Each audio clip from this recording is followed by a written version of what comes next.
Now Micah Miller trying to spring a pass ahead. Nobody in front of Jack Paling. Moves on with a blast and scores!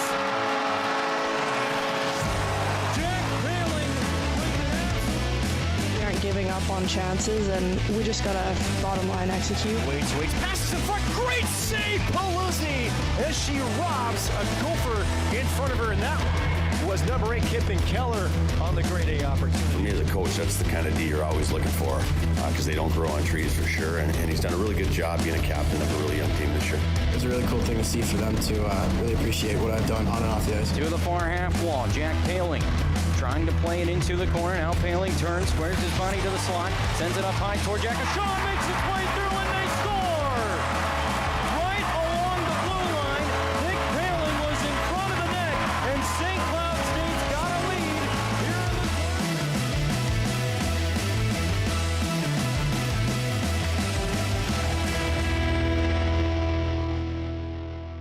And welcome back to the Den, Husky Warming House podcast fans. It's episode number 30. It's still younger than your host, Nick Maxon.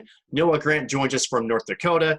Noah, it's a Friday night. We actually moved our recording back to Friday nights. It's getting a little bit more like fall outside. The sun is now setting much earlier. The leaves are changing. They're on the ground, or at least starting to come onto the ground here in Minnesota. I know trees, and that's something that North Dakota has a lot of. I mean, what kind of plants do you have? Is it just wheat? Is it just grain? Like, what the heck actually grows up there? I have no idea. Because every time I go up there, it's just a barren wetland. So what's happening in your part of the woods? Well, we've got to get you up to my neck of the woods. I'm telling you, we are the only place in North Dakota that actually has legit trees. We are called the Turtle Mountains, which is kind of counterintuitive because the elevation is about 1,800 feet. That's not a mountain. No.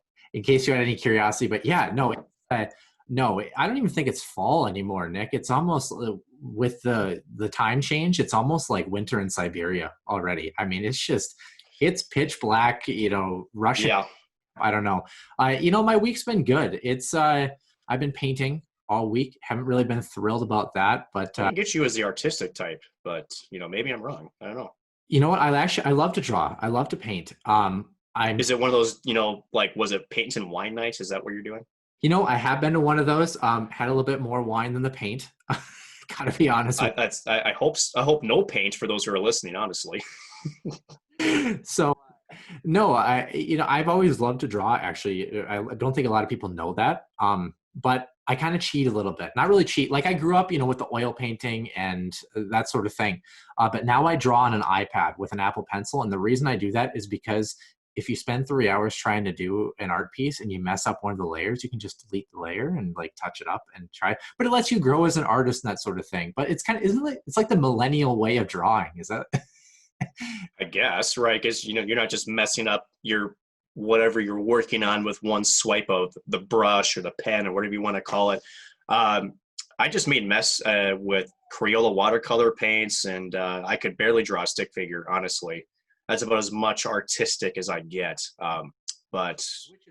Which is interesting because you think about you and your experience with Husky Productions and UTVS and that sort of thing, you can put together these really beautiful packages, that look really nice on a TV screen.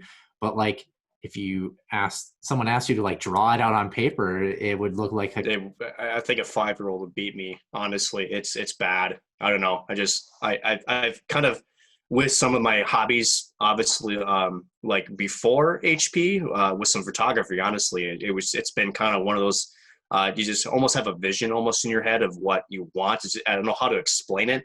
It's something where I can capture it in my head and I know how to put a camera to it, but I can't take that vision and tell my arm or my wrist to take a pencil or a paintbrush and draw it. It's just not something I have a skill on. It's just, I've never had it. So, every vision that I have ends up with a car crashing over a bridge. I don't know. But, it's just foreshadowing. No, it's okay.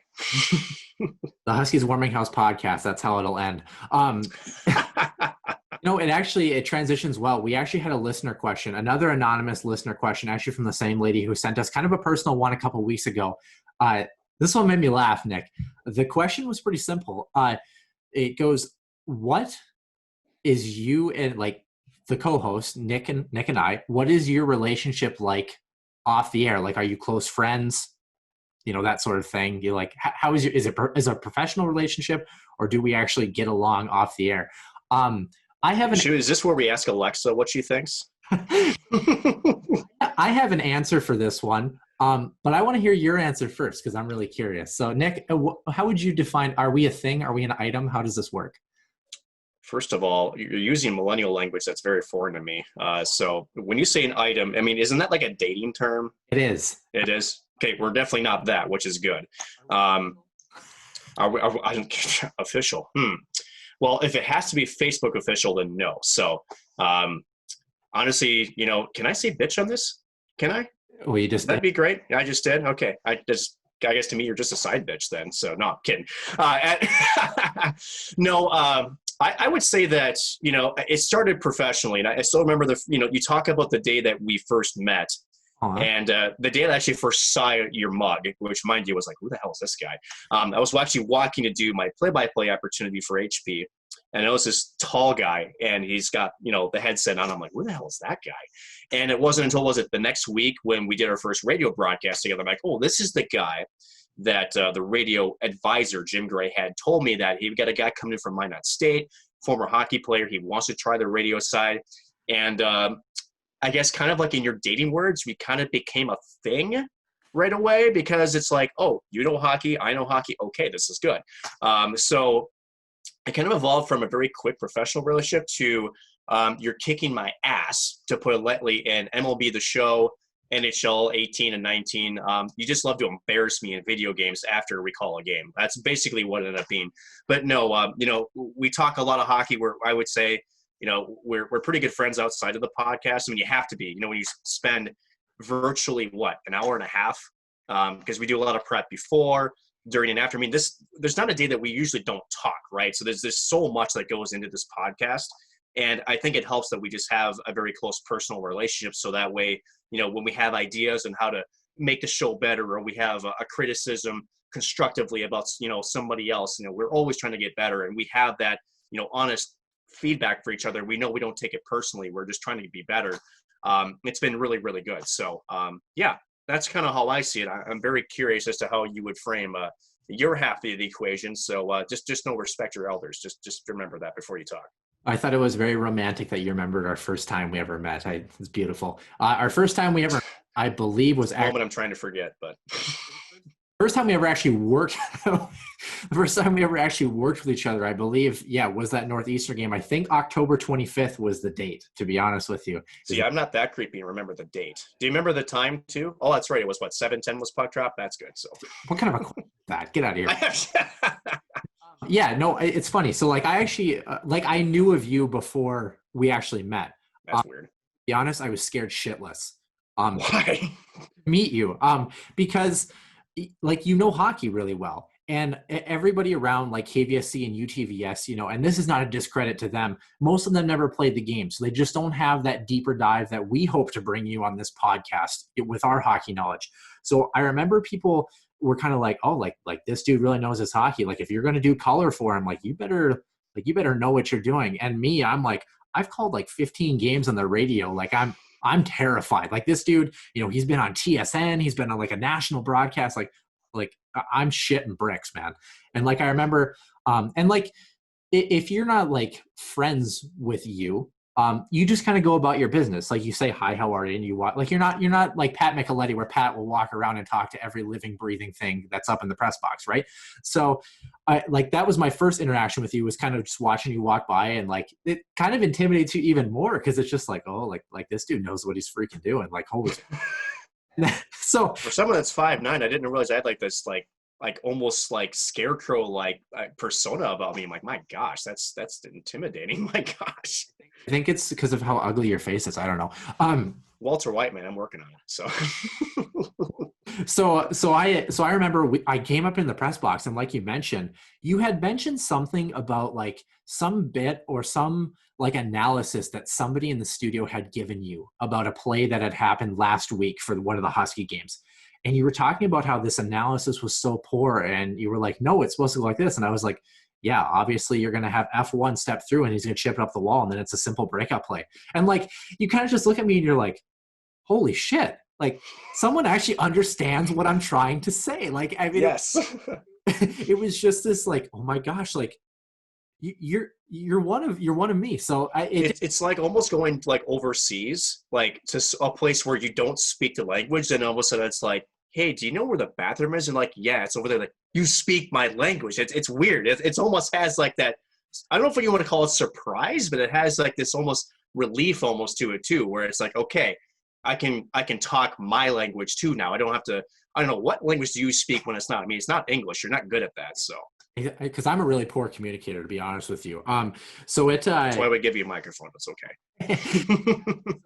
I remember our broadcast being really good, broadcast too. I mean, I'm actually really saddened that we're not going to be together this year if hockey happens. And really, it actually comes down to, like you mentioned, how it became that personal relationship. And not to run off on too much more of a tangent, because we do have stuff to actually get to here, but like the things that I always look forward to when calling the hockey games, as fun as the games were, was after the game, you and I would get in the car, we'd pick a different food place every night that we call the game. So we got to peruse all the different places in St. Cloud. You and I would go out. Sometimes we'd bring other broadcast members or people who wanted to go, and we'd go eat, and then we'd pick up, some alcohol, and we'd go back to the apartment and we'd just drink and play video games and then sleep and do it all again, because you live in cities. So like you were able to stay at my apartment and stuff. And it's impossible to not get close with someone, in that capacity. Right. So, we get along very, very well. I can't think of a single time where you and I have actually like fought. You know what I mean? Not really. I think just to bring up one small point, I think my best moment that I recall was the moment when Jake Wallen was caught trying to stall on an icing, and you had your arm up this way. We both looked at each other and we were like, because it was Andrew Erickson that was on the call that night. I was the analyst, and you were listening in, also writing for the Chronicle. Did really good work for him.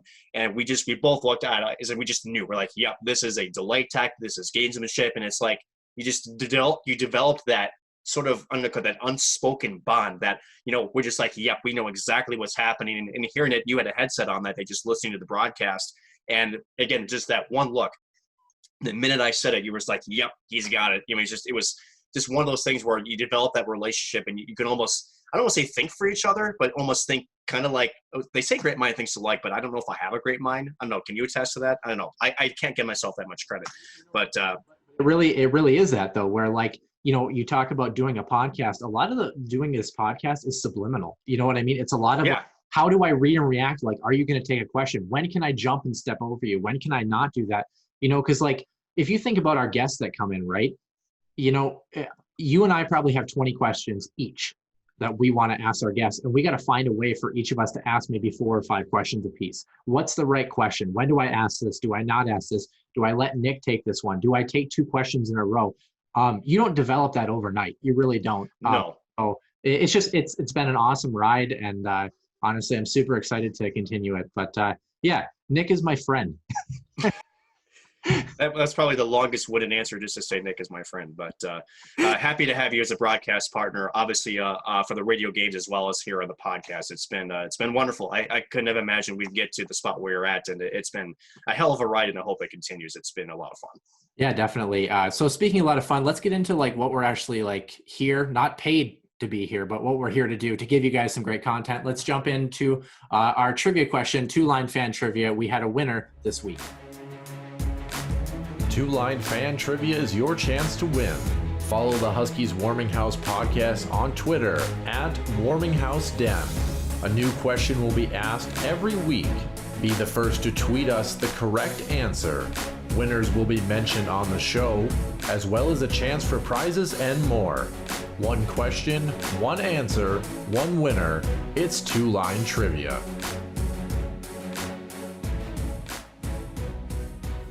Nick, a pretty good trivia question, of course, pertains to last week's guest that we had, Alyssa Wenicky and Hannah Patrikis jumped on the show. Man, that was such a fun interview that we did with them. That was good. They were first 2 to ever drop an F-bomb on our show, so pretty cool for them. But pretty good. No FCC hit, so we properly covered that up, which is good.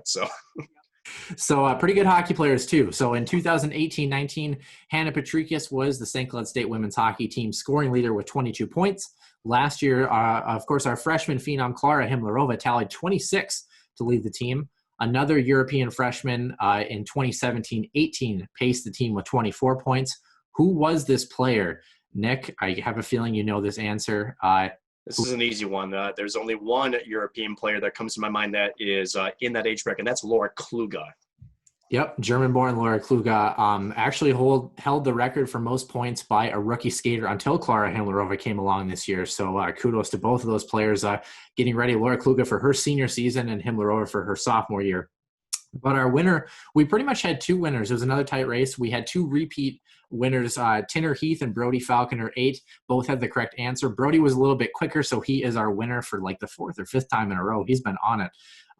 We're gonna start having a scoreboard for these guys, because they're setting alarms for this stuff and everything. Man, they're on top of it. Yeah, it's unbelievable, the support that we've had. Laura Kluge had an impressive rookie season and was the last freshman to lead women's hockey, like you mentioned, until Klara Himlerova tallied those 26 points. And speaking of our fans, Nick, before we jump into CenterIceView News and Notes, it's important to note, hopefully by the time you later listeners that like to listen around Thursday or Friday night, listen to the show, hopefully we'll have this done. But right now we are currently 7 followers away from 300, from finally giving away 5 free t-shirts and a Huskies Warming House hat made by Unreal. Nick, I'm really stoked about this. Hopefully we can get there. Anything. We've come over 100, honestly, to get to this point. I think 7, we're on the home stretch. I know we'll do. It's just a matter of when. Again, thank you to all of you for your support. It's been a fun ride. It's been great to have the support from the community, the Huskies, alumni, all that good jazz, the current and former players and coaches. It's been awesome. We're just trying to get over the finish line. So excited to when we actually break that $300 follower plane, I should say. Yeah, absolutely. Like you mentioned, I believe we'll be close to around 160 new followers within the span of 2 weeks. So, credit to all of you on social media that have been able to share this with us and share this journey. When we actually finally hit 300, just to give you a little bit of insight, we are going to do a little separate drawing kind of live, so you can see, that we aren't cheating, and we're going to be pulling names out of probably a bucket or hat or that sort of thing. And we might also have some bonus content coming your way with a very, very special guest potentially in a very kind of sneak peek mini episode for you. So stay tuned for that. But Nick, right now we're going to jump in episode 30's CenterIceView News and Notes. CenterIceView News and Notes. CenterIceView provides you with the best coverage of St. Cloud State Huskies hockey, from game notes, recaps, photos, and more. Go to CenterIceView.com. And for CenterIceView News and Notes, lots of topics to get into today, Noah. After I interview with our special guest this week, make sure you stay tuned, because we do have some St. Cloud State news. We're going to do more of a deeper dive in. But first, Noah, we're going to start off with the Stanley Cup Final, which is happening between the Tampa Bay Lightning and the Dallas Stars. Game 4 currently underway as we're recording this. It's been a heck of a series so far. Yeah, definitely has. Steven Stamkos returned to the lineup in Game 3. I gotta tell you, Nick, Steven Stamkos has a goal in every game that he's played in the Stanley Cup Final this year, because he's only played in one. He did return in Game 3, will not be in the lineup, is not in the lineup tonight for Game 4 on Friday. He left Game 3 after the first period, and when I say left, he didn't play another shift. He just sat on the bench. He had only 5 shifts and 2 minutes and 47 seconds of ice time, but he had a goal, Nick. So very important, really uplifting in that 3-2 win that Tampa Bay had to give them a lead 2-1 in the series as Game 4 is currently going on. Tampa Bay, after Game 1, is starting to find their footing a little bit, and Dallas, I think, really needs this game tonight. To kind of give you a little bit of insight, Nick, just as in the 2015 final against Chicago, the Lightning hold a 2-1 series after wins in both games 2 and 3. In the ensuing 3 games of that series, Tampa scored only 2 goals and dropped all 3 games to lose the Stanley Cup Final. So kind of an interesting tidbit. But this year, Tampa Bay has held the lead for just over 103 minutes of this series, which is 86% of the total time in this series. And the Lightning have 6 comeback wins in this postseason and have only lost 1 game in which they've led at any point. So obviously that first goal for the Lightning and Dallas Stars is going to be really important. What have your thoughts kind of been so far through 3.5 games, I guess, in this series? Well, first of all, I think it's important to touch on Steven Stamkos a bit. The bench reaction after he scored that goal. Again, your captain coming back. It looks like his injury, is still not fully healed. I know Eddie Olczyk on the broadcast was talking about it looked like he was trying new skates. I didn't get that sense. When you're a captain, you've been out for as long as you have, and you get a chance to play in the Stanley Cup Final. For hockey players, and if you know the personality of these guys, it takes a lot to keep them out of the lineup. When you only play 5 shifts and then you're on the bench just trying to support your teammates, I mean, that was a huge morale boost for that team. This team is much different, just to go back to some of your stats, than the teams previously. This team has depth. This team has also won its way to get to the final in so many different ways. You had to beat a Columbus team that was trying to do the exact same thing that Dallas is trying to do. Clog the middle of the ice, pound you into the boards, and really try to wear you down. They survived that. Then they played a good finesse Boston team, were able to get past through them. They have been able to find ways to win in multiple different ways. And to me, if you're going to talk about who's been the catalyst for this team, it's not Andrei Vasilevsky. It's not Nikita Kucherov. To me, it's Victor Hedman. He's been an absolute force for this team, both offensively, especially defensively. This team is clicking on all cylinders right now. And to me, especially in late in Game 3, when Dallas was really just trying to send a message, they were down by 3, really couldn't find much. They were responding. Dallas was just trying to send a message, trying to set the stage for Game number 4. Again, they brought in Lakeville North former goaltender Jake Ottinger to play the remaining period just to give Anton Hudobin a rest. Again, you're trying to set the stage and grind out a long series. Tampa, again, answered the bell. They're right up there in the physicality department. And to me, for Tampa, they are primed, locked and loaded to win the Stanley Cup. And I just really don't see Dallas responding to that unless the big boys, Jamie Benn, Tyler Seguin, and Alexander Radulov, can put some points on the board. Alex Radulov had a couple of key penalties in Game number 3. They got to stay out of the box. That Tampa power play, which actually had a stretch where I think they were 0-17 for a while, finally broke through, and they made that switch to put Alex Killorn back on that first power play unit, taking Mikhail Sergachev off. So 4 forwards and then 1 defenseman. That's been very, very good.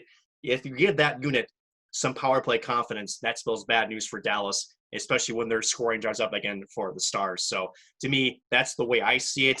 Tampa's going to be really tough to stop. Again, they just have gone through every single roadblock in a much different way, and I just don't see Dallas how they can stop them. But they can do it. They just need to get this tied up here in Game number 4. If they go down 3-1, it's going to be a very, very tall mountain for them to come back against this Lightning team. Yeah, definitely. I believe I read some sort of stat. I think it was Victor Hedman was only the 3rd defenseman in an NHL postseason. Was it to hit 10 goals, if I'm not mistaken? Correct. Brian Leach is, I think, leading with 12 all time, if I remember correctly. He's up there with Bobby Orr. I mean, is it Paul Coffey that's on that list too? I think he had maybe 9. You're in some pretty good company when you're, within the names of Coffey, Leach, as well as Bobby Orr. He's been so good. He knows when to jump in on the rush. He knows how to, pinch the zone. And when he does, he doesn't really make mistakes because he can actually recover. He's got really good speed. He's 6'6", 6'7", and he can skate really well. So even if he does pinch and the puck takes a crazy bounce or it's a quick transition, he can actually recover very well and get a lot of ground. He's got a long stick, long reach, so he can disrupt the play. He's been an absolute cornerstone for this Tampa Bay Lightning team. Again, he would be my pick for the most valuable player if Tampa does win the Cup. Of course, that would be the Conn Smythe Trophy. Don't forget, though, those points, I believe, did include the play-in games as well. So maybe a bit of an asterisk by that, but nonetheless, 10 goals is 10 goals. Nick, by the time that this series finally does finish up, I should say by the time we have our showtime next week, this series will be finished up. I guess might as well do it. It's going to be our last NHL prediction of this current season. What's your prediction on the Stanley Cup Final? For me, I think it's Tampa Bay Lightning in 6. I think they grab tonight's game. I think Dallas wins games 5, and then I think Tampa Bay brings it home in game 6. What are your thoughts? I actually agree with you that it would be Tampa in 6 because, we just talked how much we like each other. This time I'm actually going to hate you. I'm going to say Tampa in 5.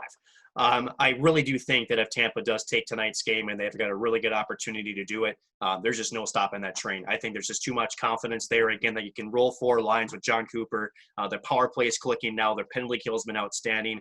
And Dallas, again, I just don't see the offensive depth. They've got some key players that are missing. Reddick Fox is out for with an injury. You do have Steven Johns in the back end, who hasn't seen a lot of playing time. But you talk about guys who may be playing with an injury. That back end has been bruised and bloodied on that back end for Dallas. They've had a lot of pressure. They've been defending a lot. To me, they're already showing signs of wearing down. So to me, Tampa takes this one in 5 games. Yeah, pretty interesting. Right now, they're exactly halfway through the game. The Stars lead 3-2. Shots are 17 in favor of the Tampa Bay Lightning, 17-7. So should be interesting to see how this one ends up. Moving on into other NHL news, we have 3 teams that really kind of had some pivotal movements, or lack of movement, I should say, in the last week. That's the Canadiens, the Senators, and the Pittsburgh Penguins. We'll start with the Montreal Canadiens. Defenseman Jeff Petrie, kind of getting up there in his years, re-signed for 4 years, $25 million. This will probably be, I shouldn't say probably, this will be his last big payday, I would probably imagine, as an NHL player.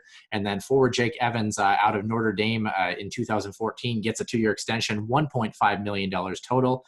Max Domi and Victor Mete are 2 out of other 5 UFAs needing deals for the Montreal Canadiens. Real quickly, Nick, what does Jeff Petrie and this re-signing bring to the Montreal Canadiens, and specifically Carey Price? Stability is really what it brings to their blue end. Jeff Petrie, when he was traded from Edmonton for that playoff run a couple of years back, he's been nothing but a workhorse of the Montreal Canadiens. He's got a heavy shot, so you can use him on the power play. I think he's on the second unit there, but more, he's just a really good two-way defenseman. He's not going to give you too much on offense, but he's a big body. He knows how to protect Carey Price. And again, this team is built from Carey Price out, so you need to protect him. It sounds like GM Mark Bergevin is really trying to, kind of embrace that. You have guys, again, that you still need to get locked up. And you mentioned Max Domi. You do need some offense there. We'll hope to see if former Lakeville North, also Ryan Poehling. I don't know why I wanted to say Nick Poehling there for a second, but it's Ryan Poehling, who to me could be a good 3rd or 4th line center for them. They need some more offensive push. They have some good young talent that could come in their pipeline. So to me, you got to stabilize the back, and this is a good move for Montreal. Well, if it makes you feel any better, Nick Poehling and Ryan Poehling are from the same place, and they are related. So we'll give you a free pass on that one. Moving on to the Ottawa Senators, the final 2 years of Bobby Ryan's contract have the potential to be bought out. He's currently on waivers for the purpose of a buyout by the Ottawa Senators. Of course, he's had a heck of a story and a return, as well as another guy for the Senators, Craig Anderson, currently 39 years old. He won't be re-signed by the Ottawa Senators. He is the leader in most games played by a Sens goaltender. He had a .902 save percentage and a -7.9 goals saved above average last year, which isn't surprising, just how difficult Ottawa, struggled, of course, kind of in a really deep rebuild for them, but not good numbers nonetheless. Of course, Craig Anderson, probably most well-known for winning the Masterson Trophy in 2016-17. His wife was diagnosed with throat cancer, and he returned and pitched a 2-0 shutout in his return. Nick, any quick little thoughts on either of these two happenings for the Sens? Not surprising for either. You can look at Bobby Ryan, and this is not a reflection on what he's done personally and accomplished personally. I think it's important to know that for the production that he has been getting, he's being paid extraordinarily well for what he's been producing. So Ottawa, again, has been a team under the microscope in terms of how they've been managed, what their salary cap looks like. That's a whole separate conversation in itself. But Bobby Ryan's specific contract was not surprising me with a flat cap that he would have been bought out. I do feel like he's got some game left in the tank. I do think he will attract some offers from another NHL team. What that might look like, it's certainly going to be significantly less. Greg Anderson, he's 39 years old. To me, I think this is more of the Ottawa Senators trying to move to a younger goaltender. They do need some young blood in net. Craig Anderson has done well, and he almost brought Ottawa back to a Stanley Cup Final in 2017, made it all the way to Game 7 for the Eastern Conference Final against Pittsburgh. He's been their backstop during this deep rebuild. But the Ottawa Senators have some good young talent. They have Thomas Chabot in the back end. You got Brady Tkachuk, just to name a couple of players, front and back end. But they're still in the middle of a very deep rebuild. And unfortunately, to me, as long as Eugene Melnyk is still the owner, they're going to be a team that's going to be looking to spend a little bit less than they really have to. So, and not surprising me on any of those moves here by the Ottawa Senators. Yeah, I would be surprised if Bobby Ryan becomes a key piece for a Stanley Cup team looking for a little bit more depth at about $1 million. Just a simple re-signing, because of course he's going to get his payday with that buyout as well. So correct. Could be an interesting piece added to some teams. And speaking of teams that added and subtracted some pieces, the Pittsburgh Penguins and the Florida Panthers had a deal last week, a pretty sizable trade, I guess I would say, if you talk about player for player plus one. Patrick Hornqvist moving to the Florida Panthers, and Mike Matheson, defenseman for the Panthers, and Colton Sevier, a forward, go on that transition back to Pittsburgh. Kind of interesting to listen to Hornqvist kind of talk about how he had to waive his no movement clause. He said, "This came up and blindsided me," he told the Pittsburgh Post-Gazette. "But then I find out that Pittsburgh didn't want me and Florida really wants me, and it was an easy choice for me and my family. I'm super excited to go down there and help them win some games." It's kind of an interesting quote there. He's a two-time Stanley Cup champ. He's 33 years old and has 3 years left with a 5.3 AAV. He's a consistent 20-goal scorer, has hit that mark 8 times in his career.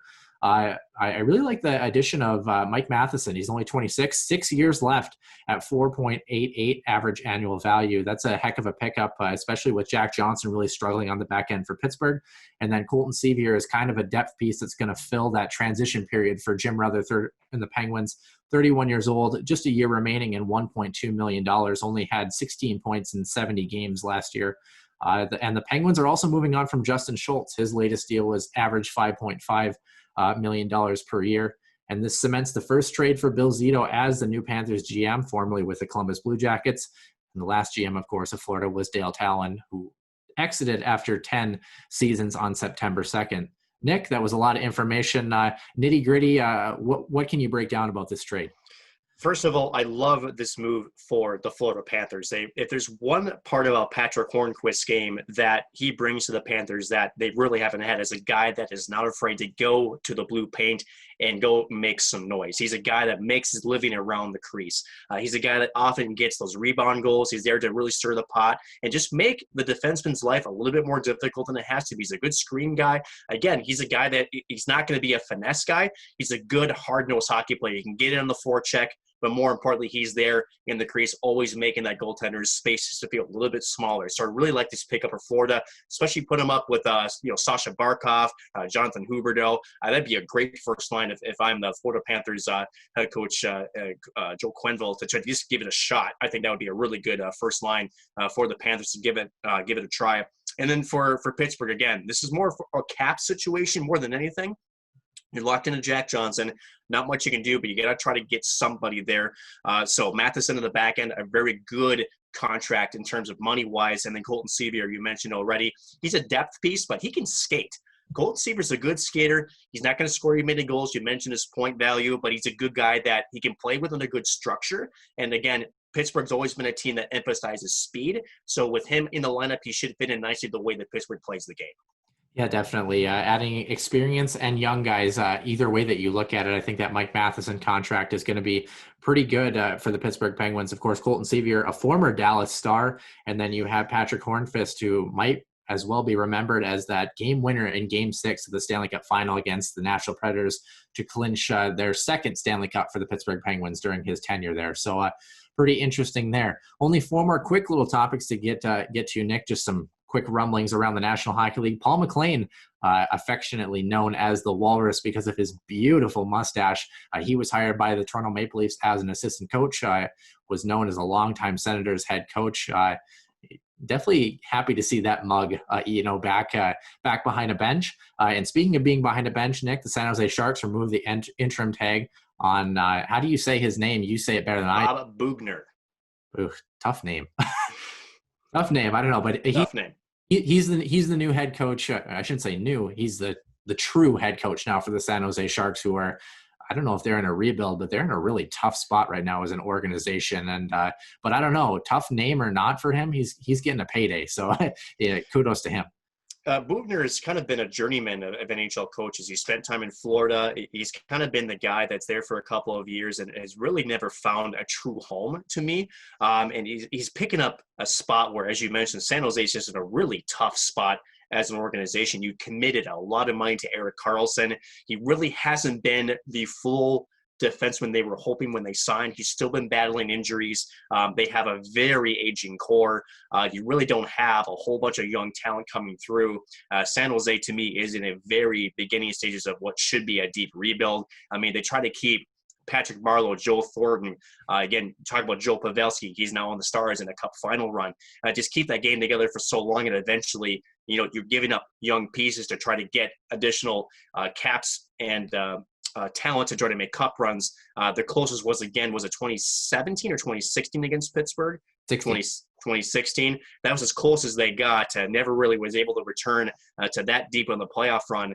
And at some point, it comes back to haunt you, right?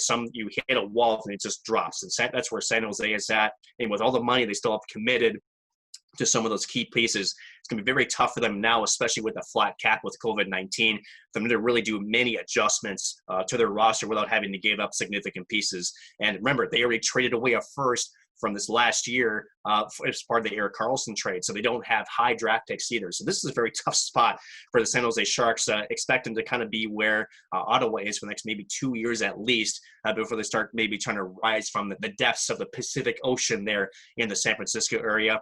And then remind me, because I'm old, of the other coaching situation.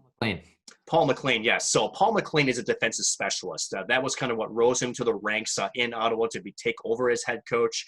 That's kind of been his style. I'm pretty confident that he will work with a very thin core up there in Toronto. What do you have? Morgan Riley, and that's about it as far as high-quality defensemen. You have, $27 million locked up in 4 guys in your offense between Tavares, Marner, Nylander, and Matthews. So you don't have much to work with, so they're looking for somebody else with a voice who can maybe try to implement some skating with the defensemen and try to lock things down for Toronto, because they know at some point cap hell is going to come calling for them too, and at some point you're going to have to sacrifice probably one of those top 4 to get a better defenseman. So if you're going to win with this core, you got to do it sooner than later. So hoping Paul McLean can give them their fortune of winning the Stanley Cup and give it back to Canada, which again will not raise the Stanley Cup for yet another year since '93. Yeah, they kind of say that Matt Dumba might be headed to Toronto. I don't know how much he put in that note. You say, all right, I agree with you. I don't think he's going anywhere near the 6 up in the Ontario area. No way. He's the right type of player that Toronto needs. They need a right shot defenseman who can skate. The problem that I see with Matt Dumba, he's not as good defensively as some others. I mean, look at Tyson Barrie. He's very similar to that type of player. I think Matt Dumba's a little bit better in terms of the size and his physicality. Tyson Barrie's a little bit of a smaller dude, but the same type, they're an offense-first defenseman. They really need somebody that can be sort of that two-way defenseman like a Jonas Brodin with a right-handed shot, a guy who can be a guy that can, certainly be a threat to shoot, but a guy who is also going to take care of their back end first. That's where Toronto's had all their problems. We know they can score, but the problem is when you dry up that offense, which you've seen the last couple playoff runs for Toronto, they haven't been able to stop opposing offenses. That's their big key that's been keeping them from a deep playoff run.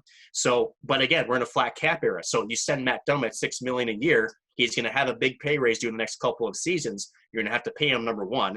Number two, to keep at an even cap where Toronto's already at the ceiling, you have to give away a player with high value in return just to make that happen. I just don't see that Toronto, with Kyle Dubas and the way that he structured this team, is ready to make that type of move. I just don't see that trade ever happening.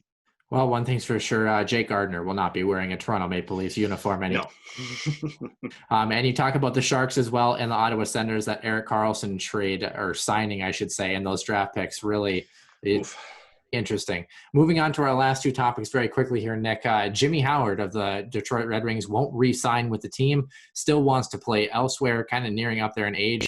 The second worst statistics overall, kind of as a result of being with the Red Wings, but also just really struggling himself. I think he'll get another chance. I don't think he'll be a starter anywhere. He's more of kind of a veteran backup, a guy that's really going to kind of solidify, obviously, that 1A, 1B kind of tandem for a team. So very interesting to see if Jimmy Howard goes anywhere at all, or if maybe it's time to hang him up for him.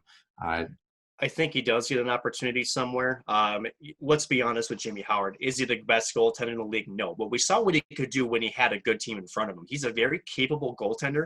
I agree with you now with his age. and with his stature that he's probably more of a backup role. But again, remember, a lot of teams are pressed for cap, so he could be a cheap option.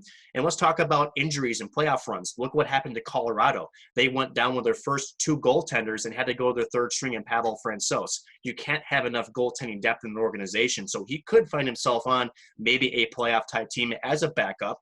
And, he could be very valuable for them. He has played playoff games in the past. He's a very capable goaltender.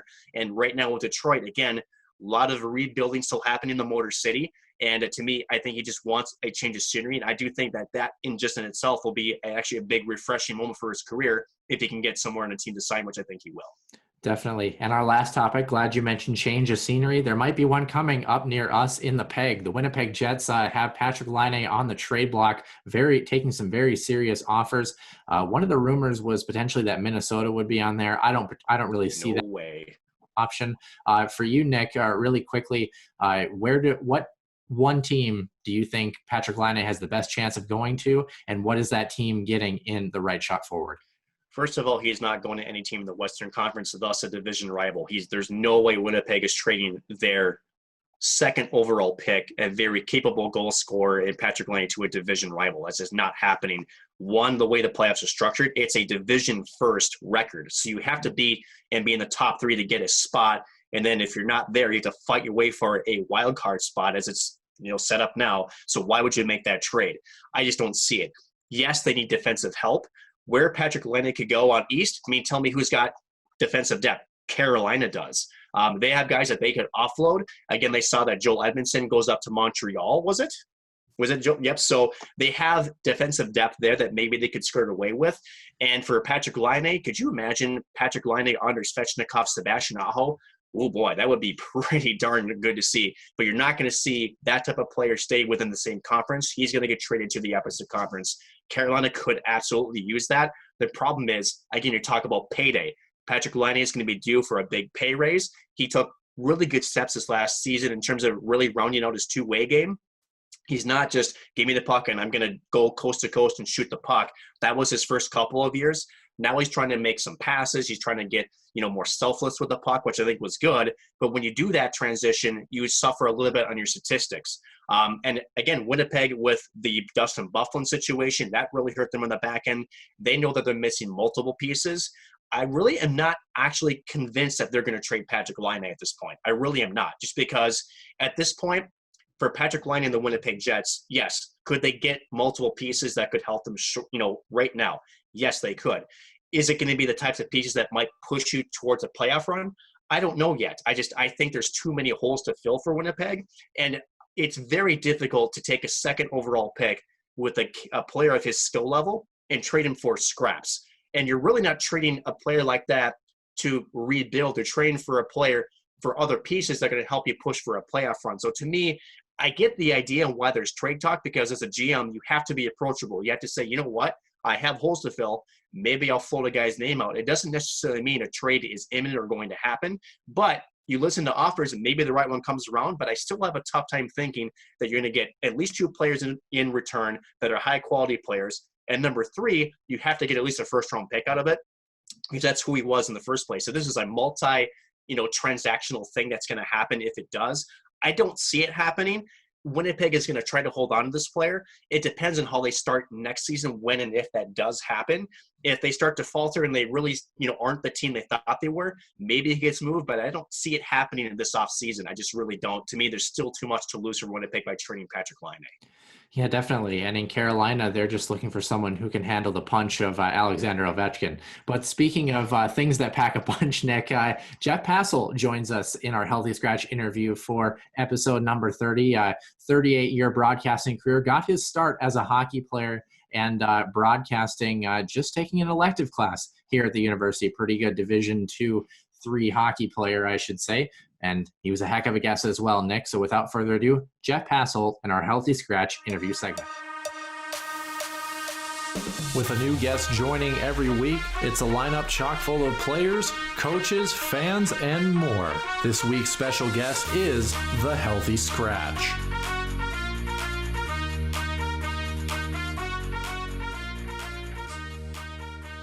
And Nick, before we get started in our Healthy Scratch interview segment, we just want to kind of give a preview for some of our listeners. Jeff was gracious enough to join us from his remote lake cabin in Wisconsin, and he has pretty much satellite internet up there. So the audio video is a little bit choppy. So instead, we're just going to show a picture of him with our logo and have you listen to the audio version. If you are watching on YouTube, the video was just not good enough quality for what we want to bring you for our viewers and listeners.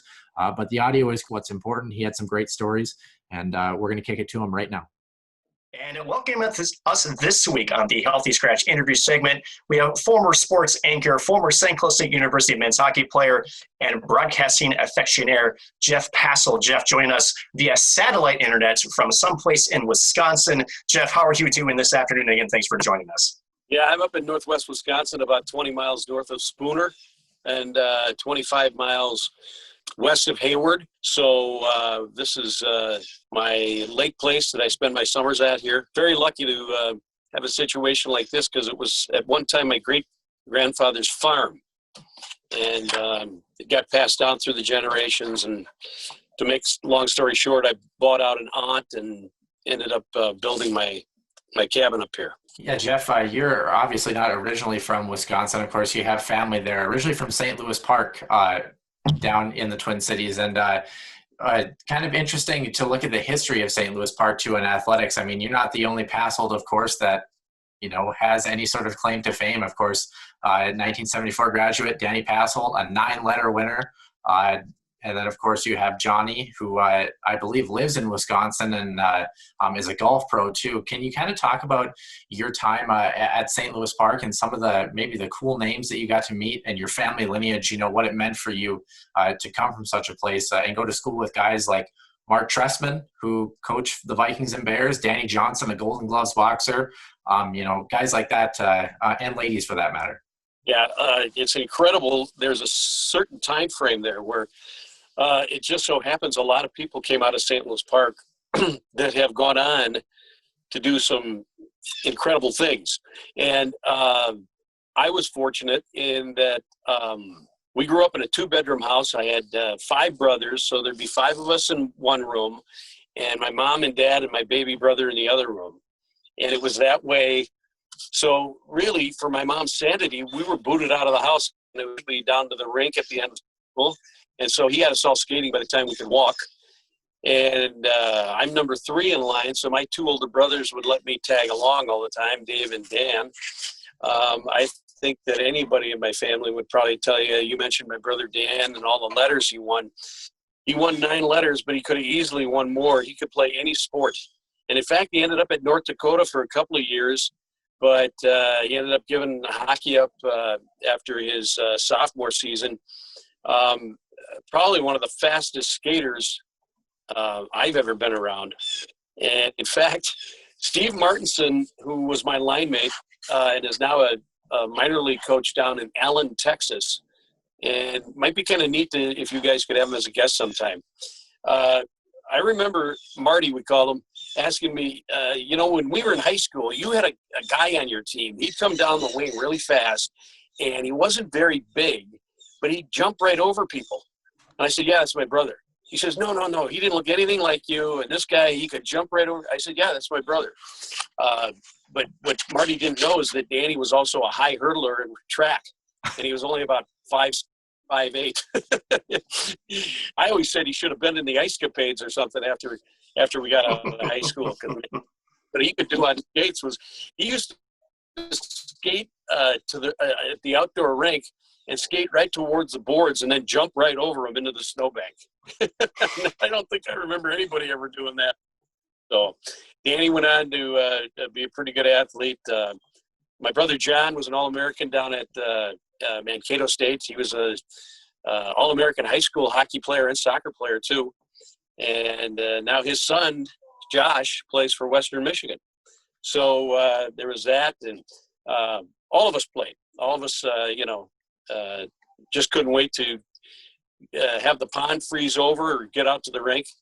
And then we played a lot of baseball too, things like that. And then we got into golf. And that's a world of misery now. It's a life sport. Yeah, I believe Johnny. He's a head golf pro at a course in Hayward, Wisconsin. I don't know if that's still true, but I read that he potentially. He was. Now he spends most of his time going to Josh's games, and he's in property development as well over in the Hayward and Northwest Wisconsin area. But I was talking about St. Louis Park High School, and just in an era of about within a 10-year period, a lot of people came out of St. Louis Park High School, and none of us really know why. I think what happened to me was mostly luck and a lot of determination. But Tom Friedman, who was a Pulitzer Prize writer for the New York Times, and is on PBS and is often quoted and read by presidents and beyond. He graduated in 1972. Real good golfer. He was on the golf team, and he wasn't a bad hockey player. He tried to play hockey, but I think his heart was in golf. Mark Rosen graduated the year before that and went on to fame at CCO and still on the radio with K-Fan. And let's see, who else was there? Well, the Coen brothers, Joel and Ethan Coen, the movie producers. Joel was a year ahead of me. Ethan was my age. But there are others, too, that have gone on to be very successful and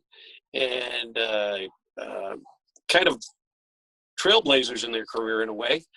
And a lot of us, like I said, don't know why. Mark Trustman, you mentioned, he was a year older than me. And I remember in high school, all I really remember is being in physical education class. And when we played touch football outside, he'd just look at me and say, "Go long."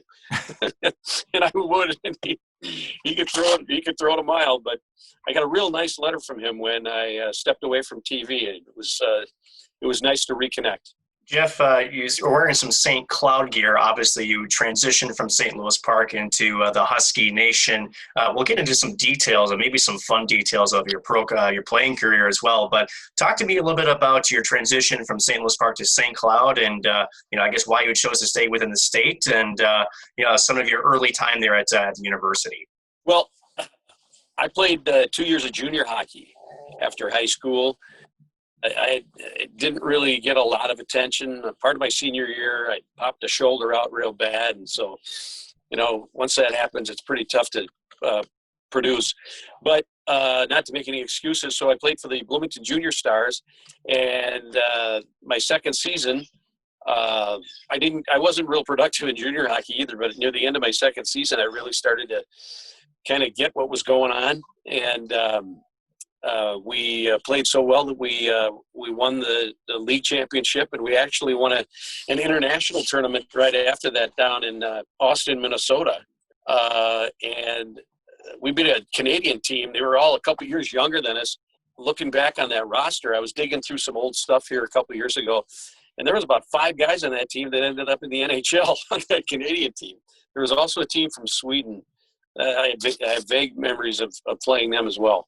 But anyway, so after the 2 years of junior hockey, I had friends at St. Cloud, and I knew Dave Reichel growing up because we actually only lived about a mile from each other. He was near the border of the Minnetonka-Hopkins-Lindbergh border, and I was right near the St. Louis Park border. So sometimes we'd end up at the same outdoor rink.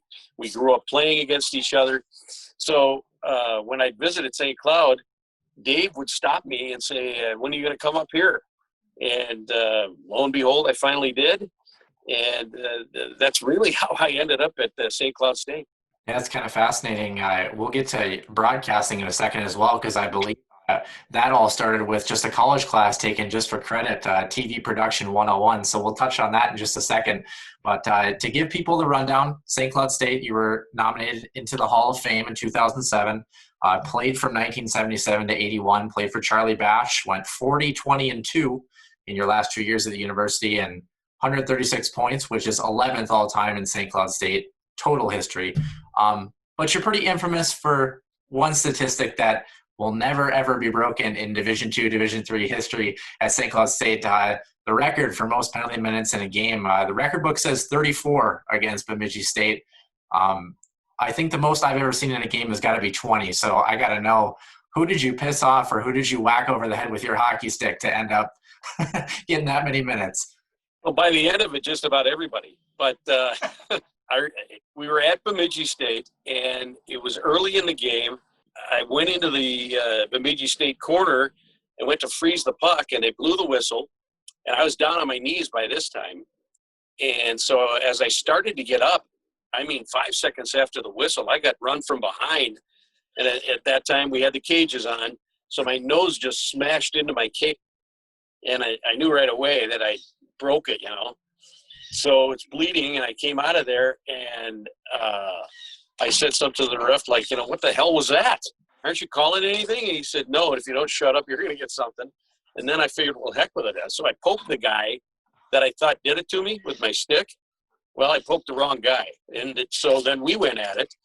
And then the ref started yelling, if you don't stop now, you're going to get 2 for unsportsmanlike conduct as well as the fighting thing. And at that time, it was 10 minutes. But by the time I went from that far corner to the penalty box, I think I ended up probably tangling with at least one other guy. But also the ref's grabbing onto me. And so I'm screaming at the ref, and in this day and age, it'd be horrific. I went and I busted my stick, and it popped up in the air, and the doggone blade hit the ref as he was leaning into the penalty stuff.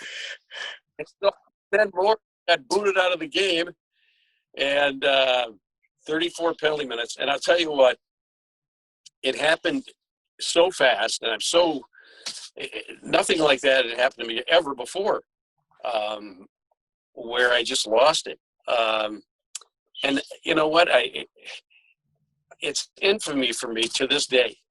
But I like to tell this story if I ever speak to kid hockey teams or something, because, inevitably it gets brought up when I'm being introduced. I was 2 points away from being the leading scorer going into that game of all time at St. Cloud.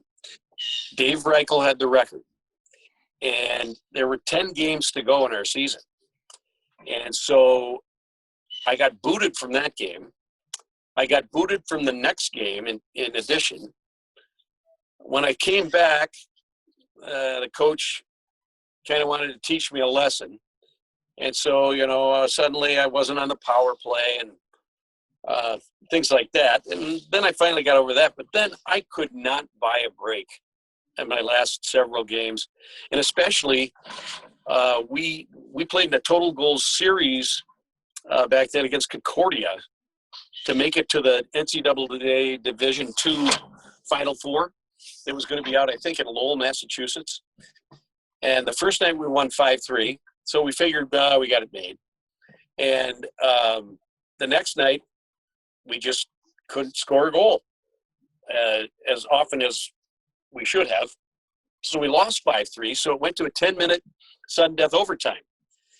And through the process of that last game and the 10-minute sudden death overtime, I hit the crossbar 5 times in one game. And at that point, I thought, you know what? God is really teaching me a lesson, because I have never been so frustrated in all my life. And I told myself I'll never let anything like that happen again.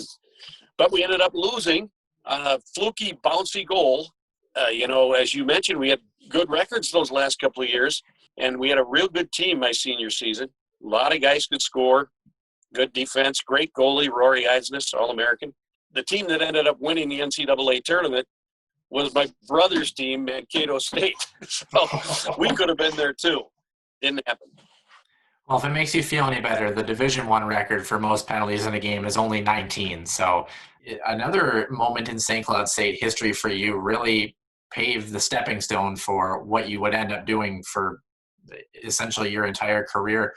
Started off just as, apparently from what they say, an elective class, just taking TV production just to fill some credit load. I mean, what spoke to you about trying to do what Mr. Nick Maxon is trying to do for a living, hopefully after this next coming year? Well, I'll tell you what, that really did light a spark in me. I always was the guy down at the rink that would do impressions of some of the sports announcers or or other Minnesota sports figures. And so that was an outlet for me in a way, both radio and TV production. And it didn't seem like it was work to me. It was fun. Because it was fun, it let me really explore my boundaries of creativity. I can remember part of some of those classes that I took. One, I got credit for calling Husky baseball for a few of their games and Husky football. And I vividly remember St. Cloud playing Gustavus and being down about 9-2. And the North Stars were in the playoffs against Boston that night. So all of the hockey guys were going to meet at a place and watch the game. And, so I figured, this afternoon game will be over with. I'll be there. The game ended up being tied up in the last inning. Jim Eisenreich, who went on to Major League Baseball, I think had 8 or 9 RBIs. And the Huskies came back and tied and won that doggone game in extra innings. And by the time it was at the ground round where we were all going to meet, I walked in the door and all the guys said, "You won't believe what just happened." And I go, "What?" Total bench clearing brawl between the Bruins and the North Stars. If you ever look it up online, half the benches were empty because everybody got tossed out. It was right as the opening faceoff was happening. Because then Coach Glenn Sonmore said, "We haven't won here in Boston forever, and it ends tonight, and we're going to show these guys that they can't push us around, blah, blah, blah." And it was a total Donnybrook. I missed the whole thing. I've seen it all. But it was because I was doing the baseball game. So I guess it paid off in the long run. I ended up getting an internship at Channel 9, then Channel 9, the Independent in the Twin Cities. And that was all because Jim Gilliland was there. He was their backup sports guy, and he was a St. Cloud grad. So that kind of opened the door, paved the way for me. And then, of all things, my first job, I was getting paid $100 a week to be a sports producer for Channel 11 for a weekend sports show. And Dick Bramer, the voice of the Twins, was their weekend guy then, and he's a St. Cloud grad. So I had these people around me that were willing to share some of their knowledge and also let me kind of learn through my mistakes. And once you know it, I eventually ended up being the sports director at Channel 11 by 92. And then in 93, I was offered a job from a guy I knew in Denver. And quite frankly, it doubled my salary. So I couldn't say no. That was hard to leave, having your being in hometown and your whole family's in and around the Twin Cities. But 3 years later, the same people who had me as an intern at Channel 9 were now looking to expand their news operation. And the general manager called me and asked me if I'd come back and anchor the news. And I never really thought about anchoring news before that. But then I thought, when you do sports, especially these days, as often as you're doing the scores and the highlights, you're also talking about sexual assault, and you're talking about devastation and drugs and all sorts of bad things. When you do news, you're talking about sexual assault and the drug problem and fires and murders or whatever, and all sorts of bad things. So it kind of blended into being almost the same kind of thing with not as much excitement, because you don't get to talk about the great highlights. Although the way we did our news at Channel 9, when the Wild made the playoffs or the Twins or whatever, we were doing our newscast live right outside the stadium. So they gave us a little more leeway as far as that's concerned. And who would think that, I got to come back to my hometown, to the station that I interned at. I knock on wood every time when I think about it. And it also helped me achieve a lot of dreams that I had. My summer cabin here. I never, growing up, I didn't think I'd have anything like this. So very, very fortunate. I always tell people I'm the luckiest guy around. So Jeff, you mentioned, on your ending reel with Fox 9, you talk about, when you're at your internship, you talk about somebody within Channel 9 that was begging to get you on TV, and you were so nervous for your first live stand-up. Could you walk us through that first time you ever were on camera as an intern? And I think if I read it correctly, you said you had to take maybe 15 or 20 takes for your first story. Talk us through that experience and I guess how it prepared you for your job ahead. Well, that was down at Vikings training camp. And back then you had a separate tape cassette that usually an intern would carry over their shoulder. And then there was a cable that went to the camera of the camera guy. And Steve Paitovich was the sports photographer way back then. He just retired from Channel 9. So congratulations, Pato. I sent him email and text message as well. Training camp in Mankato back then was hot, just so hot up on that plateau.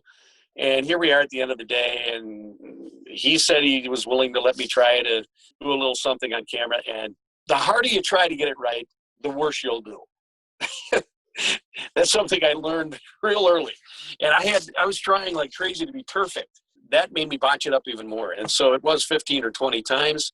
And he stuck with it. And then when we came back, he actually edited the story together. And he showed it to the bosses there at Channel 9, and then they put me on the air. And I was an intern for 2 weeks. I had stories on the air. I wasn't getting paid, but I was put on the air as an intern in the 14th largest market in the country. That was unreal. I mean, but you know what? They threw me the opportunity. I wasn't going to let that go. So I can remember covering the state amateur golf tournament. It was at Town and Country in St. Paul. The guy that had the lead, the 11th hole is a par 3, and it runs along a road out of bounds there on the 11th hole, and he had a pretty good lead. Snap hooked about 3 or 4 of his tee shots and ended up taking an 11 on that par 3. And I got to repeat that story later on when I welcome home ceremony after Tom Lehman won the British Open. Tom Lehman, we were there as he snapped it out on the road all those times, and he kind of smirks, looks at me and goes, "You didn't have to tell that story."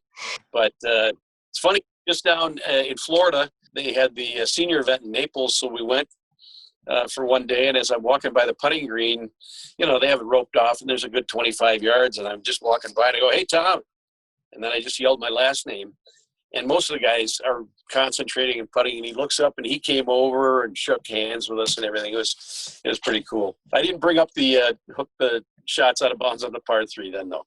But being able to cover stuff like that, Vikings training camp, I'm trying to remember some of the other stories I did. Gophers workouts before the season. Then it just kind of worked into having a tape that I could send around the TV stations. And everybody told me I didn't have any experience. So that's why I took the job at Channel 11 for $100 a week. I figured I'd get my foot in the door. I had no idea where it was going to go, but I couldn't get anybody else to hire me. So I stuck around there, and then I was there for about 6 months at $100 a week. Dick Bramer had laryngitis, and Tom Ryther was the main sports guy, and he was out of town.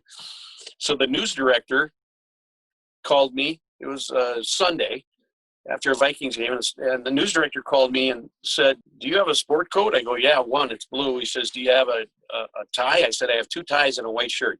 He said, "Bring them in. You're going to anchor the sports." And I'm like, "What?" So I went from having no job except for $100 a week to anchoring the Sunday sportscast with all the stuff that's going on. And I didn't think it went all that well, but everybody else in the newsroom kind of applauded when I came back into the newsroom.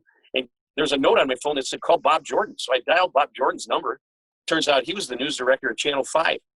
And he wanted me to come over for lunch. He had seen me the night before. So I came over for lunch, told me they're starting a morning show. He'd want me to be the sports guy. So I went from making $100 an hour to having this guy offer me $25,000 a year. And again, this is 39 years ago, 40 years ago.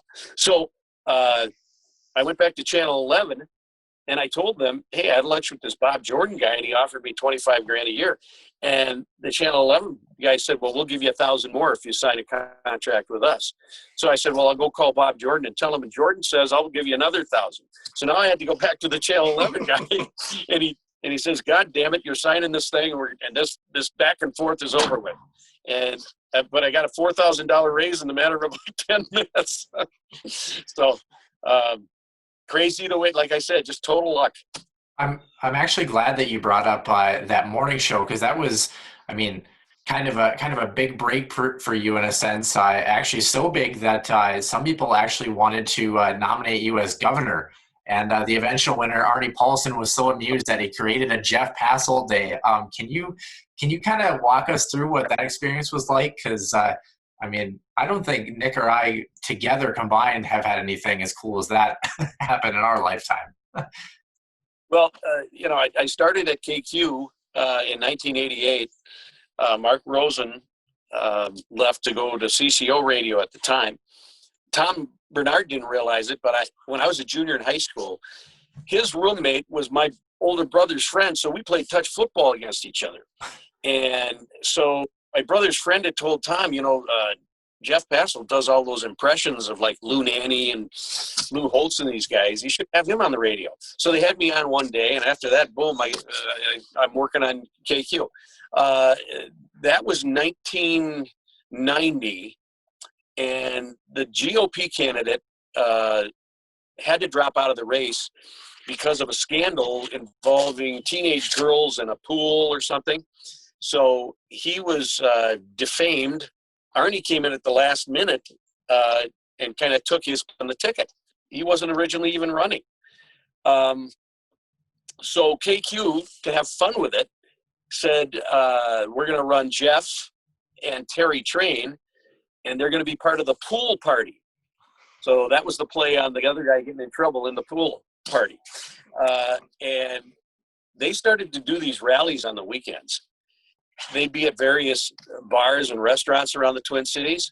And I'm telling you, there were thousands of people that would show up in these parking lots. We had a semi-trailer truck for a stage, and people are yelling speech. And then you drive around town, and there were homemade signs for me, for governor.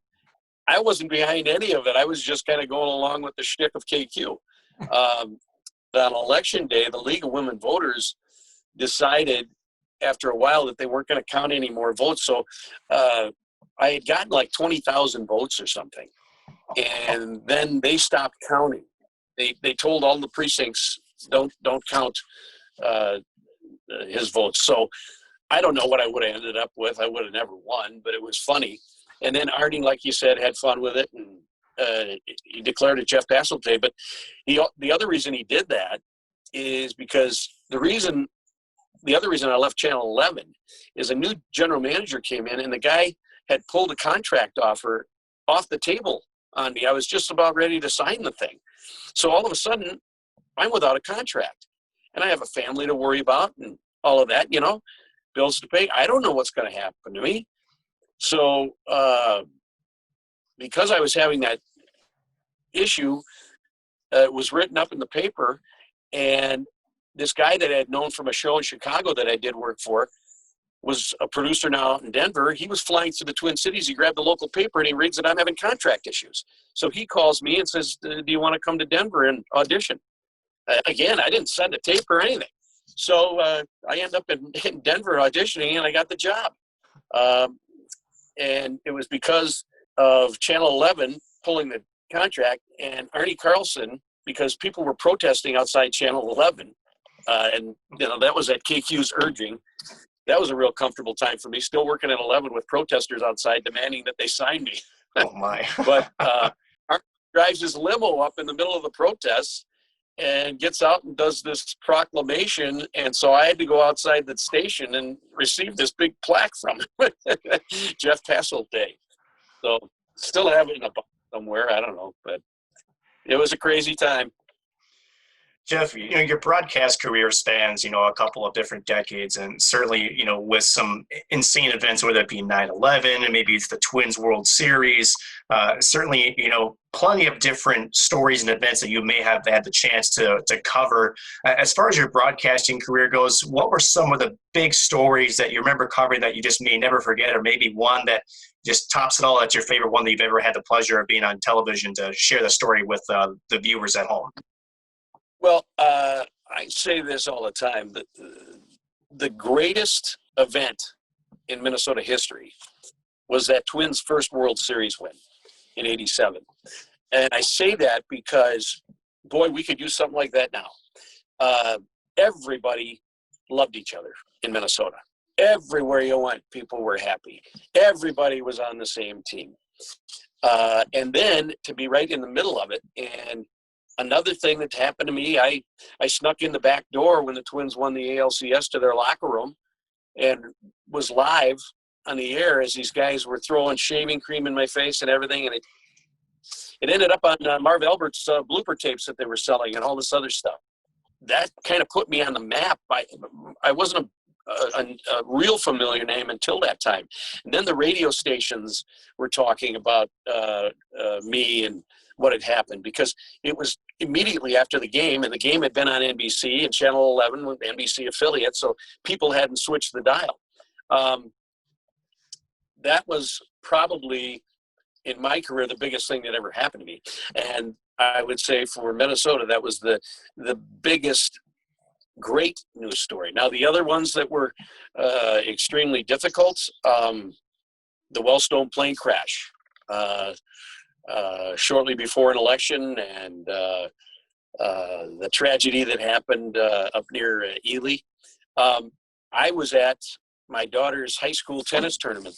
She was in the state tournament playing in the semifinals. And I had told the people at work, I have the day off. It's a Thursday, I know, but my daughter, I'm going to watch this. Well, I happened to go out to the car because we had packed lunches, and it was probably 11 o'clock in the morning, and my cell phone rang, and it was the station, and they said, "We need you in here immediately." I go, "Why?" They said, "Wellstone's plane crash." So I never even got to go back inside to tell my daughter I'm leaving. I zipped right to the station, and I always keep a backup coat and tie there. I was on the air for 11 hours that day, covering that story, talking to different senators, different dignitaries around Minnesota.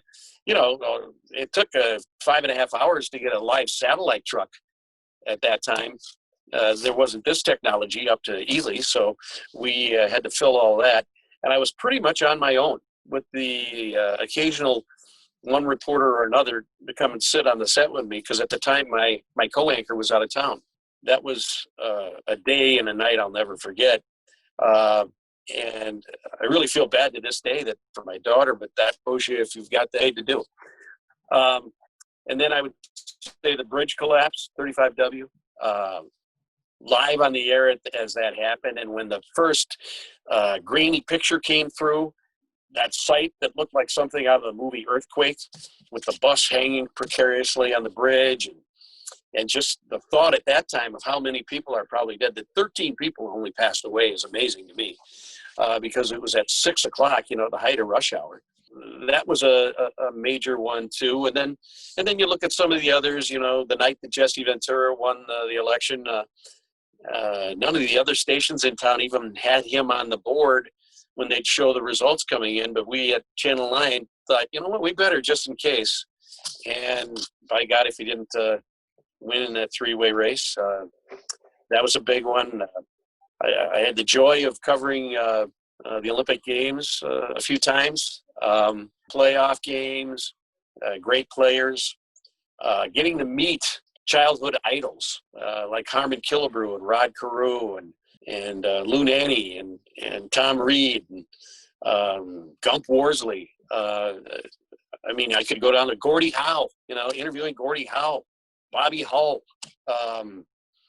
interviewing the likes of Tommy Lasorda. Just the who's Muhammad Ali. I was able to do interviews with so many famous people. And in the back of your mind, you're going, I can't even believe I'm standing here with this guy.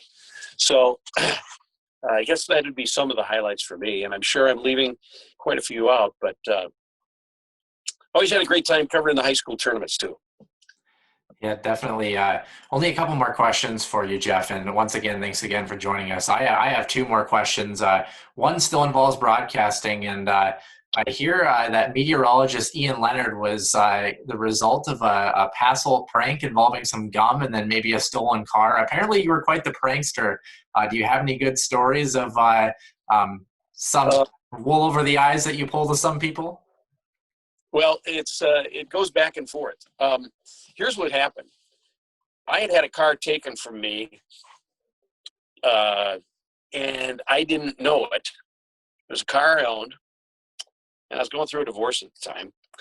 And I got a phone call from Plymouth Towing that said, "Are you going to come and get your car?" And I said, "What car?" They told me the car, and I said, "Why do you have it?" "Well, it was in a wreck this morning. Your daughter wrapped it around a tree on her way to school." Well, at the time, I was estranged from my family, so I said, "That car is down in Florida." I had a place down in Florida at the time. And the guy at the towing shop said, "No, it's right here. What do you want us to do with it?" I said, "Well, is it drivable?" He said, "No, it's totaled." I'm like, "Oh, great." So I'm steaming mad, and it's 5 minutes to airtime at 5 o'clock. And so you got to tell somebody. So I tell Ian Leonard, and he goes, "Oh my God, that's terrible. That's absolutely terrible that they take your car." And so that night then at 9 o'clock, no sooner do I get on the set and we're in the first break, and the guy from the control room says, "Jeff, there's a tow truck in the parking lot taking your car out of our parking lot." So I'm thinking, wait a minute, I'm getting 2 cars taken from me. What is going on here? And I can't leave the set. I'm in the middle of the newscast, and I'm just steaming. So then Ian does the old, "What now?" And I said, "Oh, the guy just told me they're towing my car out of the parking lot. What is going on?" Ian goes, "I don't know." We go, "Oh man, you can't catch a break." So I get done with the newscast, and the first thing I'm going to do is go ball out the security guard who let the tow truck into our lot. So I'm walking up to the security guard, and Ian says, "Here, I'll go with you." And so I start to draw at this guy. "And what the hell are you doing letting somebody blah, blah, blah, blah, blah?" I went, "Oh, war, you can't win." He had taken my car, pulled it around to the parking lot behind our place, and set up this whole ruse that my car got towed away. So about a day or two later, he thinks he's a big shot, and he's got the moonroof open on the car on a nice day. And I always was chewing gum, and so I had some chewing gum, and I just dropped it into the moonroof onto his car seat, and it was a real hot day. And he went to go home that night and sat down on the gum, and it got all over his car seat, all over his suit pants, wrecked his suit pants. And he was furious because he treats his car like a baby. I said, "Well, maybe that's the last time you ever pull this, your other car was stolen stunt on me." But I said, "Look, let's do this back and forth, but let's not do it to the point where we want to kill each other." So another one I did on him, it was very early on when he came to town, and he was always looking to go out and do speaking engagements. And I have this fake name, Svitz Merkmanson. It sounds like somebody up on the Iron Range, Jim Svitz Merkmanson. And once in a while, if I'm screwing around in a restaurant and they ask for a name, I'll go Svitz Merkmanson. And the look on the person's face will go, "Huh?" So I wrote a fake email to Ian and said, "Hey, Jeff Passolt knows me. This is Jim Svitz Merkmanson. I'm with the Lions Club up here in the Iron Range, and we've got our big ice fishing tournament this weekend. And could you give us a shout out? Just say hi to Svitz and all the guys, and remind everybody that this is all going to a good cause." And so Ian told me, "Hey, when I get done with weather, I got to say something. There's a guy up north that wants me to say something." So there's about he's wrapping up his weather, and he comes over, and now he's at the desk by us, and I'm smiling, and he goes, "I got to say hi to a guy up north," and I couldn't hold it in. I went, and he looked at me and pointed, and he goes, "So anyway, good luck up there." And he never said Spitz because I couldn't keep a straight face. I came that far away from him doing that. Oh God! So those are the kind of jokes we back. I still tease him on Twitter constantly. Whenever I get a chance. And one last question from me, Jeff. As far as It's been a little bit since obviously you played for the Huskies, but do you keep following them at all? Were you following them a couple of years ago when they were having the championship run? I guess how closely do you keep in touch with the university as well as the hockey team? I do follow their games. I watch them whenever they're on TV, and I, of course, follow them on Twitter if I'm not around. And I also try to get to at least one Husky game a year. My nephew plays for Western Michigan. He's one of the alternate captains up there. So if they're playing Western in St. Cloud, then I try to get to that game so I can catch up with him a little bit. And then I have a niece who plays for Bemidji State as well, so we try to get to one of her games a year at least. So, yeah, I do. I keep following. That year that they made the run, I was there in St. Paul when they had that game, and just nothing went their way. It was kind of frustrating to see, but yeah, I love following Husky hockey, and it certainly is a better brand than we ever played. I'm excited for them to get back at it again,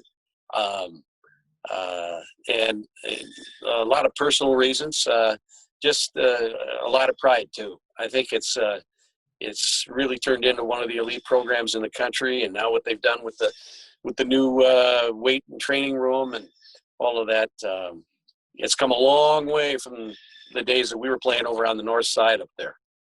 Question. That was exactly actually what I was going to go into. Josh Passolt, year before last, was tied for 5th in goals in the NCHC, moving into his senior year. And then Lydia Passolt had a season-high goals for Bemidji State last year. Has never had 2 penalties in a single game, so I don't know how closely related she is to you.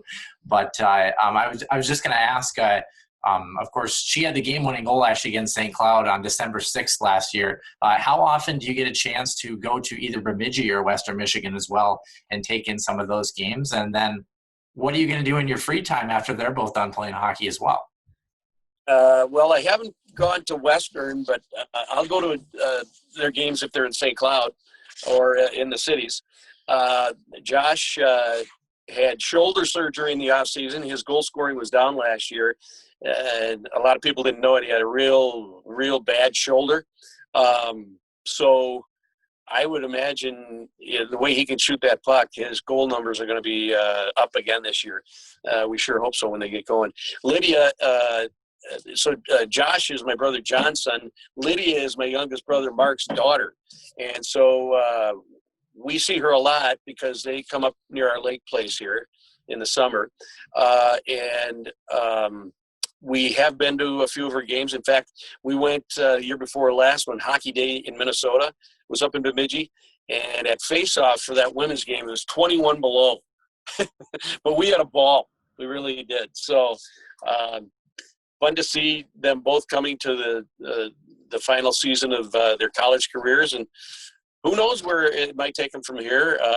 And the other important part of it is that they're getting a college degree. And so they've been able to create a lot of great memories through a sport we all love.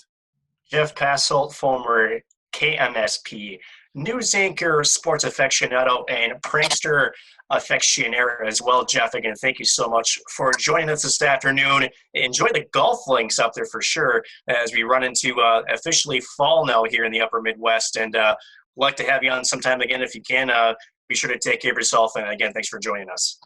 Thank you, guys. I'm going to try and get out and play tomorrow if I can. Maybe do a little fishing in the afternoon, too. Go Huskies. Thank you, Jeff. Absolutely. We won't try to take up any more of your fishing time. Thanks so much, Jeff. Appreciate it. Take the Huskies Warming House podcast wherever you go. Find the newest episodes or listen to your favorite on iTunes and Podbean. Get all the latest news and updates at huskieswarminghousepodcast.com and look for our Facebook page, the Huskies Warming House Podcast, as well as our Twitter feed at Warming House Den. Our Twitter feed will host trivia, updates, and questions for fans, as well as a mailbag where you can tweet us anytime with your questions, concerns, or listener suggestion. And for business inquiries, email us at huskieswarminghousepodcast@outlook.com.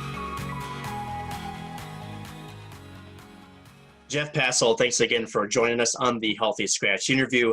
Really fun interview, Noah. A lot of great stories. And, it definitely is kind of funny to me that, from the person we saw in broadcasting and in television that, it's kind of like, I guess, going back to as a player, for me, it just seemed to be almost like the switch that you have when you go on the ice. It almost seems like he had the same one with some of the stories that he had, just, had that, bit of that, tenacity to his game, and still holds that record. And unlike Happy Gilmore, he didn't have to take his skate off to try to actually do that. So that's good. But in more serious news, for our last discussion of the day, we want to talk about a University Chronicle. And again, for those who are new to this, it's the St. Cloud State University college newspaper. It's called the University Chronicle. And they wrote a nice little piece on the university's response to COVID-19. And I'm going to kick it to you because there's some interesting things that they brought up in this article. I think it's worth mentioning.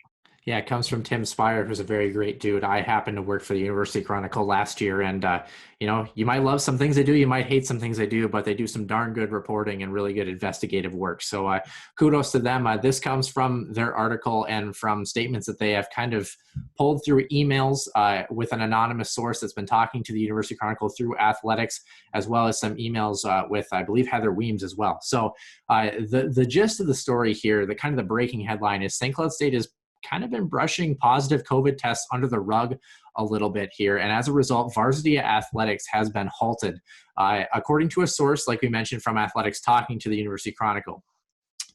Quote, there are student athletes who are not reporting symptoms immediately. They are withholding information about who they have been in contact with, along with getting independently tested before reporting to SCSU in a desire to remain practicing with their respective athletic teams, end quote. According to now Heather Weems, and I believe an email or a report statement of some sort of official memo, the transmission rate of COVID-19 within our athletics population has exploded over the past week. As a campus, we are approaching an infection rate at which we cannot contain nor trace the spread fast enough. The email states in the context of the meeting, we started with awareness of one positive test on September 16th. And as of September 22nd, we are aware of 22 confirmed positives with many other asymptomatic and symptomatic student athletes across roughly 50% of our teams. And the athletics email goes on to state that a single positive test now on any team will result in the entire team being quarantined. Nick, this is kind of a lot to take in. From what I gathered from talking to the men's hockey team today, it doesn't seem like men's hockey is affected. I think women's hockey might be, but really the university in St. Cloud is affected. And honestly, I hate to be that guy. Whatever your stance is on COVID, the reality is, like with COVID, like with classwork, like with athletics, there are rules in place that allow you to be a student and go and play a sport at a collegiate university. And right now in our current environment, COVID-19 and the testing and stipulations that are required of you as both a student and an athlete in that community, this is just unacceptable. I don't know how anywhere else to say that. If I'm an athlete and I've got teammates who, as much as you want to practice, if you're, to be honest, if it happens one time, right? If it happens one time with one student, okay, you talk to the student and say, okay, this can't be happening. But when it's happening to 50% of your athletic teams, it's unacceptable. I'm sorry. I don't know what your thoughts are, but for me, it's really frustrating to hear that with the barriers that we already have in general with the pandemic. I agree and disagree with you on one thing. First of all, let's talk about what I agree with you on. This is completely unacceptable. Am I surprised? Sadly, no. And here's why I say that. Unfortunately for young people, and I can say that as a 33-year-old, whatever, give me crap, I don't care. It's hard sometimes to be empathetic and to understand that your decisions can affect more than just the immediate population. Here's why I disagree with the, it's one time thing.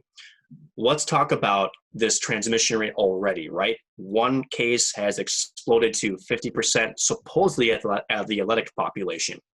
Don't tell me on a regional university where most of these kids are either from the Twin Cities or surrounding Minnesota communities that are within a very easy day's drive to go home to the weekends, that you're not going to possibly expose not only a family member or someone of the general public that may have an underlying condition with this that makes them more susceptible to just a more deeper bad response to COVID-19. So to me, it's irresponsible And it's selfish, to put it to you in two very brazen words, to not be honest about your symptoms when your actions have more of an effect than just the university, just your family, and just the surrounding community. This pandemic did not get global because it was hard. It was very easy to transmit this. Let's be very clear about this. And unfortunately, let's look at the United States numbers. Now, more than 200,000 people have died because of this.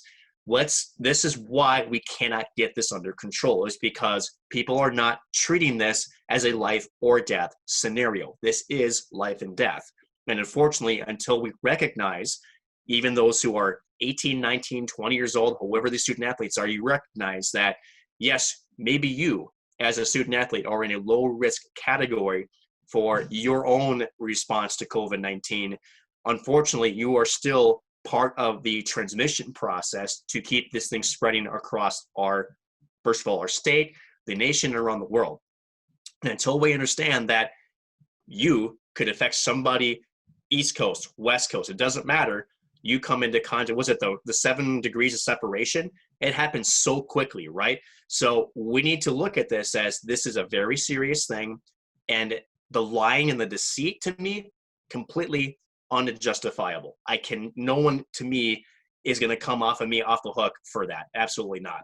And now you're going to put not only the university possibly in peril, your student athlete experience your own, but also those of others. So you want to play in spring, in January? We've already had fall sports canceled till spring. Don't think that's an end game. Again, we talked about hockey. It's delayed till November 20th, but we talked about this 2 weeks ago. They didn't say we were playing. They didn't also say we weren't playing, which is good, but nothing's for certain right now. And the whole big reason is because of situations like this. Let's be smart about this. Let's take the proper precautions. If you're experiencing symptoms, let's treat it as, guess what? We got to take this more seriously. We got to be more proactive about this rather than reactive. You know what's really aggravating too is this article by the University Chronicle. You should go check it out. The thing that's most frustrating is they're finding that the reason, besides not only athletics, why they're withholding this information, happens to be that the number one source for these athletes is off-campus lodging, housing, whatever you want to call it, and kids partying. You know what I mean? And like, I get it. You want to have the college experience, especially if you're of age. You want to, hang out with your friends. You want to get together, have a couple brews. That's fine. But Can I interject you real quick? Do you want that college experience to also make a trip to the intensive care unit where you're getting intubated and fighting for your life, and then possibly, as more information is coming out, where now there could be potentially lifelong heart remedies for you after this? Is that what our college experience wants to be right now? Nobody likes what's going on right now, but there is danger out there, and whether it's not you, it's somebody else. Come on, people. Like, I get it. You want it, like you said, you want to go out and you want to have a beer, this and that. You want to get together with friends. Who doesn't? I wear a mask at my full-time job for up to 8 hours a day. Do I love it? Absolutely not. But I do it because it's the smart thing for me, and it's the smart thing for the people that I'm helping. So we have to ring this in so that we can take our masks off, enjoy college sports, and get back to our old normal that has now been gone for 6 months. You want to continue it longer? Well, then keep acting the way you're doing it. Right. And that's where I was going with this was, it's like, I get it. I totally understand it. For me right now, Nick, you and I have talked about how we want to go down and film a special session where we jump on the ice with 3 of the St. Cloud State goaltenders. One of the things that's keeping me from doing that right now is I live with 2 parents who are high risk. And I understand that me going to a university who right now, 50% of the athletic teams are affected by this, like F off if I'm going to go down there and expose myself, and that's the thing is, for me, it's probably not a big deal. If I'm not living with my parents, probably not as big of a deal, and we can probably go down and get away with it. What happens if I go down, and we go film our thing, and I run into one of the camera people that's helping us film this thing, and I bring it back to my parents, and 2 weeks later, one of my parents is dead. How can you justify that? You know what I mean? And I get it as a young person. how it's when it doesn't affect your age population, or like if you're in a place like North Dakota where it hasn't really hit you hard, you don't pay attention to it as much, and you get sick of it. Everyone's tired of this. Everyone's tired of this pandemic, but it doesn't mean that we should stop doing what we have to do. A 25-year-old hockey player with no underlying symptoms just died last week. A 28-year-old coach in Texas, no underlying symptoms, coaches youth hockey, just died. This is like you mentioned, a very real thing. And I don't get why people feel like they're above the pandemic. I don't understand why they feel that like they want the pandemic to almost be worse so they can justify it. I don't get it. And I don't want to get political with this. I really don't. Right. And we're not going to jump into like politics at all. But it's kind of like whether you agree with the virus or whatever you want to do, the rules stipulate as an athlete at St. Cloud State, you have to be wearing your mask, you have to social distance, you have to be responsible. And you know what? If you're not going to do it for yourself, you know what? Then F you, do it for the people around you. Do it for the people that are high risk and need that protection. I got one for you. So my employer, when COVID-19 first struck out, right, put up plexiglass as a barrier. We're still, forced to wear masks now, even before the state mandate, but there's even one better. We take a COVID screening test and we're asked questions, have you been experiencing X, Y, and Z? If we have found to have lied about that, as from what this article is, pretty much alleging that these college student athletes have not been truthful and we're COVID positive and now have, basically started this spread that they can't control, I could lose my job. Essentially. Is that what we're going to have to start doing, is to threaten people with either their place on a team or their scholarship? If, because at some point you have to, as a university, take steps to prevent this, right? Which means you have to escalate maybe the consequences. I don't want that to happen. You wish that people would just understand and recognize that, like you said, everybody's tired of this. We all want this to be over, but it's not over yet. We have so much work to get there. And unfortunately, it's like the marathon runner who, instead of just continuing to run at full speed towards the finish line, decides to start walking and jogging and wave to the crowd as somebody passes them at the finish line. It's kind of how I see it. And it's like, okay, I did this to myself. We are doing this to ourselves. It's horrible. So with that being said, no, I think we could easily talk about this for another 15 minutes, but I think it's important to, just for me, I'll give you the last word here on this. For me, unacceptable. These people who have been found to be lying to me, I think should be punished in some way, shape, or form. And because you need to send a message that no other athlete should continue to have this behavior. You really have to be able to halt this in its tracks.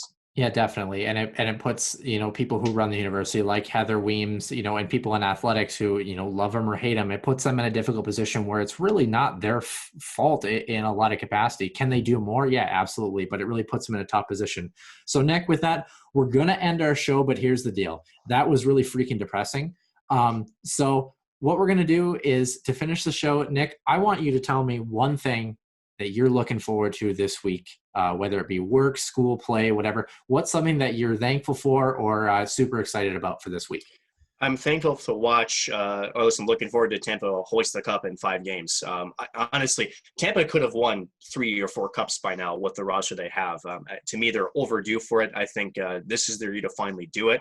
I'm also looking forward to, honestly, on Saturday, I'm going to be smoking some meats. I'm going to be smoking a brisket as well as some ribs. I've been doing it for quite some time, so I don't want to call myself an expert by any means, but I do a pretty darn good job. So we'll be doing that on Saturday night just to get a nice, good dinner in there. It's something you don't normally get to do because it takes some time and some prep work, but they're good to sit down, relax, and to enjoy a good dinner here on Saturday. But what about you, Noah? Well, I heard you're good with meat. Anyway, so have I. It's actually kind of interesting you mentioned the Tampa Bay Lightning series as well. There's actually a map out there of states and which teams they prefer for a team to win, and it's almost 3/4, almost 75% of the country wants Dallas to win. One of those states is not Minnesota. Minnesota wants the Tampa Bay Lightning to win. Probably, I wonder why. North Stars feud, I'd say. You know what? To be honest with you, the reason actually what I'm thankful for and why we're filming and recording on a Friday is actually because the duck hunter waterfowl season opens tomorrow here. So I'm really excited to finally get out, go hunting, and just kind of enjoy the fall weather. It's very, very beautiful in fall. It's one of my probably my favorite season, of course, besides winter and hockey. Duh.